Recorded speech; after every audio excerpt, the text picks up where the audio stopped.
जय हिंद दोस्तों। आज मैं आपके लिए एमसीक्यू का पैटर्न, जो नया पैटर्न है उसकी क्वेश्चंस लेके आई हूँ, क्योंकि न्यू पैटर्न है, आपके पास प्रीवियस कोई प्रिपरेशन का पैटर्न नहीं है, तो डेफिनेटली आपको ये प्रॉब्लम आ रही है। तो आज हम जो एमसीक्यूज़ करेंगे वो फाइनेंशियल अकाउंटिंग की जो फर्स्ट यूनिट है उसमें से है। स्टूडेंट्स, मैं आपको एक बात और कहना चाहती हूँ कि अगर आप लोग डिटेल इंफॉर्मेशन वाली वीडियो देखना चाहते हैं तो वो भी मुझे बता दीजिएगा। इस वीडियो में मैं रिवीजन एक्सरसाइज की तरह एक शॉर्ट वीडियो बना रही हूँ जिसमें आपके क्वेश्चन और आंसर होंगे। आई होप आप लोगों को सपोर्ट मिलेगा इस वाली वीडियो से। Let's start MCQs. First question is, accounting principles are divided into accounting concept, accounting conventions, fundamental accounting assumptions, all of above। बेटा इसका आंसर होगा all of above। Next question is, accounting to which of following accounting principles the owner of business are considered as creditor। इसका answer होगा separate legal entity। Answer is D। Next question is, which of the accounting principle differentiate between owner and management। तो अभी आप लोगों ने ऊपर पढ़ा है सेपरेट एंटाइटी। स्टूडेंट देखिए, अलग अलग क्वेश्चन अलग अलग ढंग से पूछे जा सकते हैं। उसका भी आंसर आपका सेपरेट एंटाइटी था और इसका आंसर भी आपका सेपरेट एंटाइटी हो जाएगा।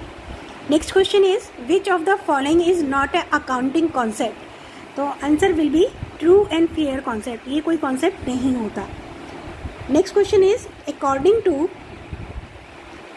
Going concern a business is assumed और having indefinite life. Long term के लिए हम प्लान करते हैं बिजनेस में, तो इसका आंसर हो जाएगा indefinite life. Next question is, accounting concept are based on certain assumptions, certain facts and figures, certain accounting records and government guidelines। तो स्टूडेंट्स इसका आंसर होगा certain assumption and concept के बेस पे हम कॉन्सेप्ट को develop करते हैं। Accounting of, next question is, accounting of money measure concept, which of the following will not are recorded in the books of account. Extra profit arising out of the revolution assets, commission payable to salesman, quality of product, या all of these. तो इसका answer हो जाएगा कि हम यहाँ पे देखिए बेटा, विल नॉट बी रिकॉर्डेड, जो रिकॉर्ड नहीं होता। आप लोग नॉट वाली जो क्वेश्चन है ना उसको ध्यान से पढ़िएगा, क्योंकि आंसर में वही गलती सबसे ज़्यादा करते हैं आप लोग। तो इसका आंसर हो जाएगा क्वालिटी ऑफ प्रोडक्ट, क्योंकि ये मॉनेटरी टर्म में हम उसको मेज़र नहीं कर सकते हैं।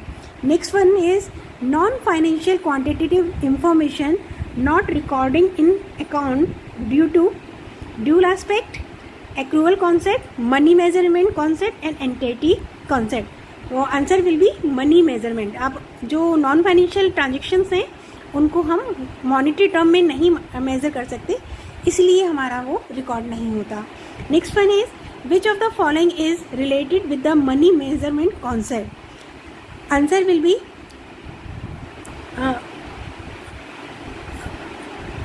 all business transactions should be expressed in money, which of the following is related with the money measurement concept। तो आपने देखो, अभी मैंने आपको बताया कि मेजरमेंट जब हम मनी में कर पाते हैं तो उन्हीं को रिकॉर्ड करते हैं। तो यहाँ पर आंसर ए हो जाएगा, all business transaction should be expressed in money.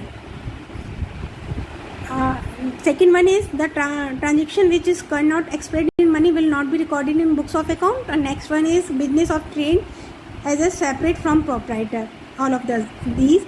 तो यहाँ पर आपको मनी मेजरमेंट कॉन्सेप्ट के बारे में पूछा गया है, तो इसमें आंसर हो जाएगा A. Next one is,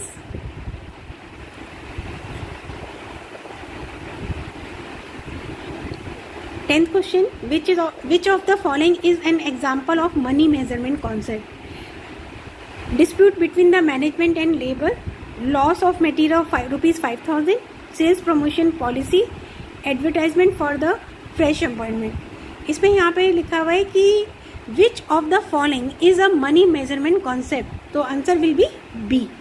loss of material in ₹5,000, rupees में आप एक्सप्रेस कर रहे हैं तो यहाँ पर आंसर हो जाएगा B. Next one is contingent liabilities shown in the balance sheet because of convention of consistency, convention of materiality, convention of full disclosure और कन्वेंशन ऑफ कन्वर्टिज्म. तो answer will be D, convention of convertism.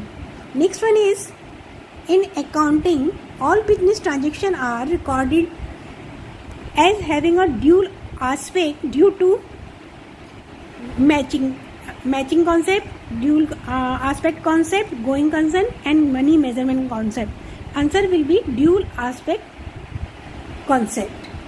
क्योंकि देखिए एक लेने वाला पक्ष होता है और एक देने वाला, यानी कि एक डेटर होता है और एक क्रेडिटर होता है. तो नेचुरली हमारा ड्यूल एस्पेक्ट कॉन्सेप्ट के बेस पे ही हम ट्रांजेक्शन्स को दो जगह रिकॉर्ड करते हैं. Accounting equation is a expression of